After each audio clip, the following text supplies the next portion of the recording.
So I wanted to start with fluoride. Fluoride, okay. I think that whenever I talk about fluoride, people really are interested. I grew up drinking tap water. Didn't do my intelligence any good, probably.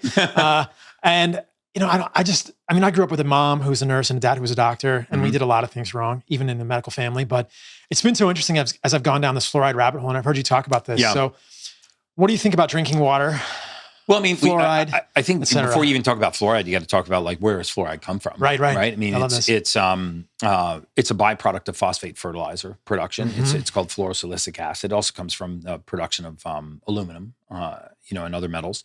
And fluorosilicic acid was the waste product from phosphate fertilizer production. So, and the reason why it was a waste product is they realized when they kept it in the fertilizer, it would burn the root and harm the plant. So they said, well, let's take the fluorosilicic acid out.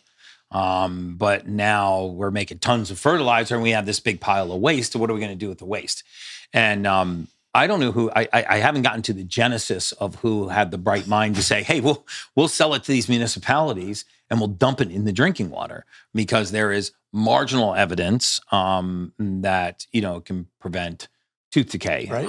And some of that evidence is weak at best, forming a nanoparticulate layer over the tooth and marginally protecting the aluminum. But I think you get the same thing by brushing with hydroxyapatite or and just brushing your teeth. But and so they started to dump it into the municipalities. And what's really interesting is, the FDA kind of wants to have it both ways, right? So they put warning labels on toothpaste that say, for children, first of all, keep toothpaste out of the reach of children. That's warning labels on there, keep it out of the reach of children.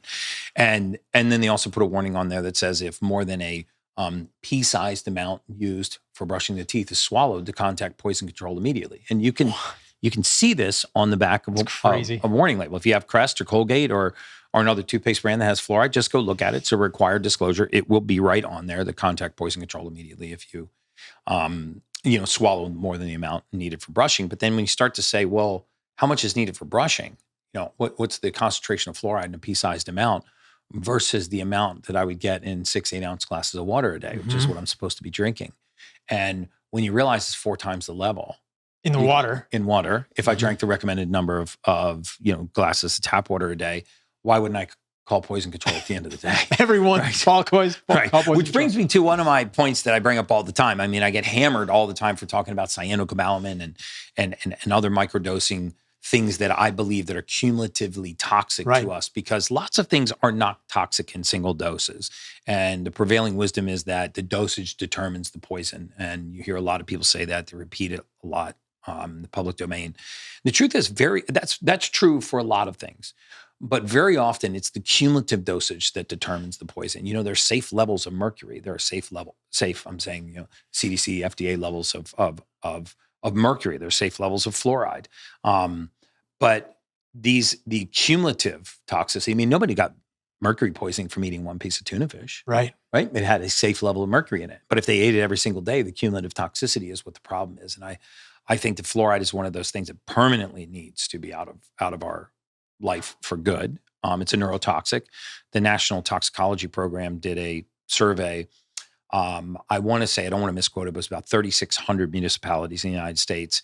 It was originally suppressed. They actually got it, the report released by court subpoena. Suppressed? Oh yeah, it was suppressed until March of last year. Like so many good research findings that I'm sure we'll talk about on this podcast. Yes. And they sued under the Freedom of Information Act, and it was released. And you can Google it, National Toxicology Program, fluoride.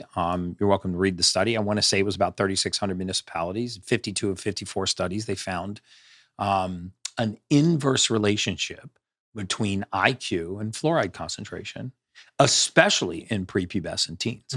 And so during the neurodevelopmental cycle of the brain, when it's very neuroplastic, these neurotoxins have significant detrimental effects. And we don't want to be the guys that are out there just fear-mongering, because that anytime you bring something up like that, they're like, well, now you think that everything kills you. No, I don't think that everything kills you.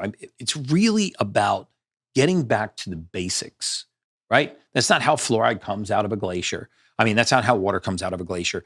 And I really feel like we need to develop this kind of invisible barrier around ourselves. and protect the temple, right? I mean, we have two choices. We can either filter things before they get to the temple, or we can let the temple be the filter. So you can drink tap water, and your body will filter out the chloride, the chlorine, the fluoride. It'll filter out the microplastics. It'll filter out the pharmaceuticals, the trace pharmaceuticals. But there's an expense to that. Exactly. Right? There's a cumulative cost to that. And so, as soon as you are able to afford water filtration, get a water filtration system. Do a 4-stage RO filter and add some mineral salts, Baja Gold sea salt or Celtic salt back to remineralize your waters. Really inexpensive things that you can do to take the environmental and toxic load off of the body and remineralize the body. I'm here in LA, and one of the things I want to talk about is Brita filters, because Brita filters are bullshit. They don't get fluoride out of your water. Oh, they don't? It's very hard to get fluoride out of your water. Even a Berkey filter will not get fluoride out of the water unless you use their post filter, which then puts aluminum hydroxide into the water.